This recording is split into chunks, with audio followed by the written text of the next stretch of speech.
आइए बच्चों, अब बात करते हैं relation between current and drift velocity. ये टॉपिक इम्पोर्टेंट है। यदि इस चैप्टर से 3 नंबर का क्वेश्चन आता है तो ये वाला हमारा जो रिलेशन है बहुत ज़्यादा इम्पोर्टेंट हो जाता है, तो इसको आप अच्छे से समझिएगा। तो यहाँ पर हम समझने के लिए इसको क्या करेंगे, ये आपके लिए ऐसे भी आ सकता है, relation between current and drift velocity, और to prove I is equal to N E A V D, इस तरह से भी आ सकता है कि इसको आपको प्रूव करना है। तो इसको प्रूव करने के लिए हम करेंगे क्या, let a conductor having area of cross section. सबसे पहली बात तो ये क्रॉस सेक्शन एरिया क्या होता है। जैसे कि ये कंडक्टर है, तो कंडक्टर कैसा है, ये 3D शेप वाला है, मतलब कि इस तरह से ये कुछ रखा हुआ है इस तरह से। तो क्रॉस सेक्शन एरिया इसका कैसा होगा, ऐसा वाला, जो इस तरह का वो आपने पाइप देखा होगा ना, उसमें जो यदि इसका हम एक पोर्शन कट करें तो इस तरह कुछ दिखेगा।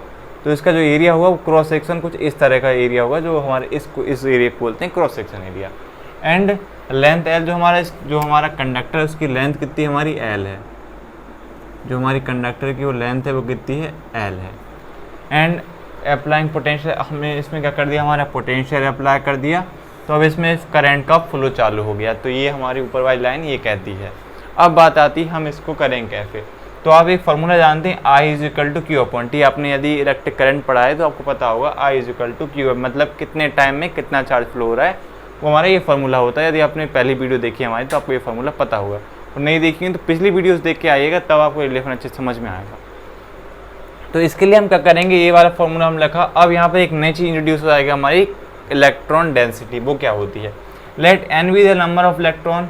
यहाँ पर हमने क्या कर दिया, यहाँ पर इन इलेक्ट्रॉन को, सारे इलेक्ट्रॉन को अपने एन, मतलब let n be the number, जो इतने नंबर ऑफ इलेक्ट्रॉन उनको एन मान लिया। और पर यूनिट वॉल्यूम, मतलब पर यूनिट मतलब इस पूरे जो वॉल्यूम है हमारा, जो मतलब जो हमने यहाँ पर कंडक्टर रखा हुआ है, उसका यदि हम छोटा सा पार्सन ले और उसमें से कितने इलेक्ट्रॉन पास हो रहे हैं, वो हमारा पर यूनिट वॉल्यूम हो गया। तो वो हमारी क्या कहलाती है, हमारी इलेक्ट्रॉन डेंसिटी कहलाती है। वो हमारी क्या होती है, इलेक्ट्रॉन डेंसिटी होती है। वो हमारी क्या होती है, इलेक्ट्रॉन की डेंसिटी होती है। और उसका फॉर्मूला क्या होता है, हमको तो उसे फॉर्मूले मतलब वो डेफिनेशन मैंने लिख दी थी यहाँ पर। तो इलेक्ट्रॉन डेंसिटी का नंबर ऑफ इलेक्ट्रॉन और वॉल्यूम, तो नंबर ऑफ इलेक्ट्रॉन और वॉल्यूम, तो हम इसका यहाँ से फॉर्मूला बना लेंगे। तो फॉर्मूला कैसे बनेगा हमारा, क्योंकि हमने नंबर ऑफ इलेक्ट्रॉन किससे माना है, एन से माना है, और जो नंबर ऑफ इलेक्ट्रॉन है वो कितने, हम इसको कैपिटल एन से लिख देते हैं और वॉल्यूम को वी से लिख देते हैं। तो टोटल नंबर ऑफ इलेक्ट्रॉन से हमारा फॉर्मूला क्या बनेगा यहाँ पर, टोटल नंबर ऑफ इलेक्ट्रॉन। तो टोटल नंबर ऑफ इलेक्ट्रॉन का फॉर्मूला क्या बनेगा हमारा यहाँ से, यदि हम टोटल नंबर ऑफ इलेक्ट्रॉन क्या है हमारा, एन है, तो एन को हम इस तरफ लिख दें और एन, इस एन को इस तरफ ले आए, तो एन भी हमारा, ये हमारा यहाँ से एक फॉर्मूला बन जाएगा। अब देखिए, अब यहाँ पर हम इसकी टोटल वॉल्यूम फाइंड कर लेंगे। मतलब कि ये हमारा क्या है, वॉल्यूम है, मतलब कि एक कंडक्टर रखा हुआ है, तो इसकी एक वॉल्यूम की क्या होता है, वॉल्यूम का फॉर्मूला आपको पता होगा। वॉल्यूम का फॉर्मूला हमारा क्या होता है,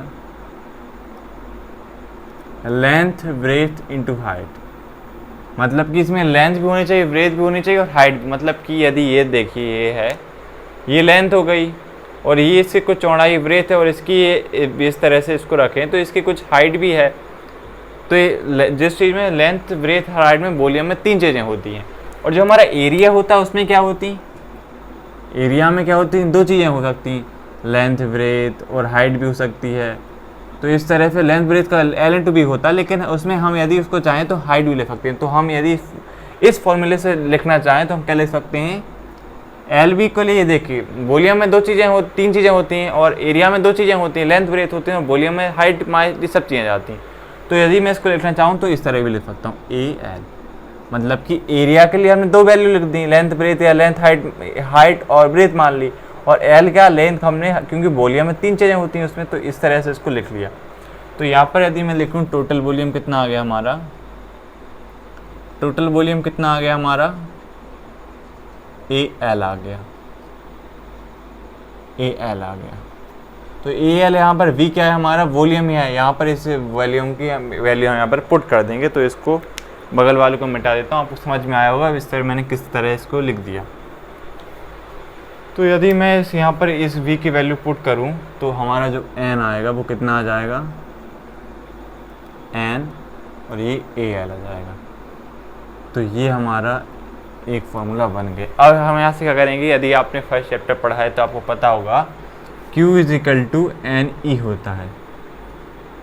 तो Q is equal to N E से मतलब है टोटल चार्ज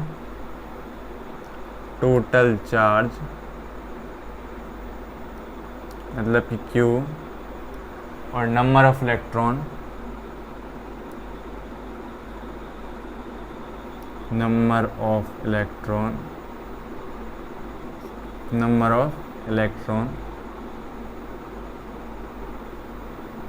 इनटू में क्या हो जाएगा हमारा चार्ज ऑन इलेक्ट्रॉन। तो इसका फॉर्मूला क्या हो जाएगा, Q is equal to N E हो जाएगा, और एन ई को हम इस कैपिटल एन को एन लिख देते हैं। तो यहाँ से हम एन की वैल्यू इसमें पुट कर देंगे।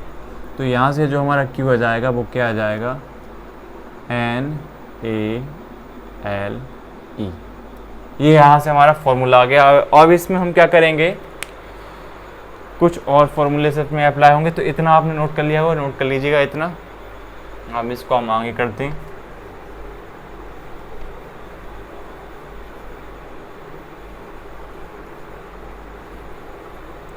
तो अब आपको एक फॉर्मूला पता होगा कौन सा, जो स्पीड होती है हमारी वो क्या होती है, डिस्टेंस अपॉन टाइम होती है। स्पीड का फॉर्मूला होता है डिस्टेंस अपॉन टाइम। तो यदि मैं यहाँ पे t निकालूँ तो t क्या आ जाएगा हमारा, t यहाँ पे जाएगा d अपॉन एस, मतलब डिस्टेंस अपॉन स्पीड। t को यहाँ पर लेगा, s को यहाँ पर, स्पीड को यहाँ पर लिया। तो यहाँ से मैं यदि फॉर्मूला बनाऊँ t का, तो t का फॉर्मूला यहाँ से क्या बन जाएगा, यहाँ पर देखिए डिस्टेंस इनके दोनों के बीच कितनी l है, और यहाँ पर स्पीड क्या है, स्पीड यहाँ पर कौन सी स्पीड है, ड्रिफ्ट वेलोसिटी वाली स्पीड। ड्रिफ्ट वेलोसिटी को हम किससे लिखते हैं, vd से लिखते हैं। तो समझ में आया होगा कि स्पीड यहाँ पर क्या है, स्पीड यहाँ पर कौन सी स्पीड लिख चल रहा है हम, ड्रिफ्ट वेलोसिटी, और वेलोसिटी मतलब स्पीड। तो यहाँ पर हमारी स्पीड कौन सी, ड्रिफ्ट वेलोसिटी। ड्रिफ्ट वेलोसिटी को हम किससे लिखते हैं, vd से लिखते हैं। तो अब हमारा जो फॉर्मूला हमने लिखा था I is equal to Q upon T, यहाँ से अब इस फॉर्मूले हम इन दोनों को वैल्यू को पुट कर देंगे। तो I is equal to Q upon T में इन दोनों वैल्यू को यदि हम पुट करें तो क्या हो जाएगा, देखिए I यदि Q वाली वैल्यू को पुट करूँ N A L E, और यहाँ से क्या जाएगा हमारा T की वैल्यू यदि पुट करूँ यहाँ से T है, तो क्या जाएगा यहाँ में हमारे यहाँ से Q, ये वाला फार्मूला था हमारा, वो वाला था I is equal to Q upon T. ये हमारा I is equal to Q वाला फार्मूला था, ये वाला। इस T को पुट करना है हमको। इस T को यहाँ पर यदि पुट करूँ तो L और V D आ जाएगा, यहाँ से L और V D। तो यहाँ से होगा क्या, I V D हमारा इसके अपॉन में है तो ये ऊपर पहुँच जाएगा। तो ये इस तरह से लिखा जाएगा N A L E V D,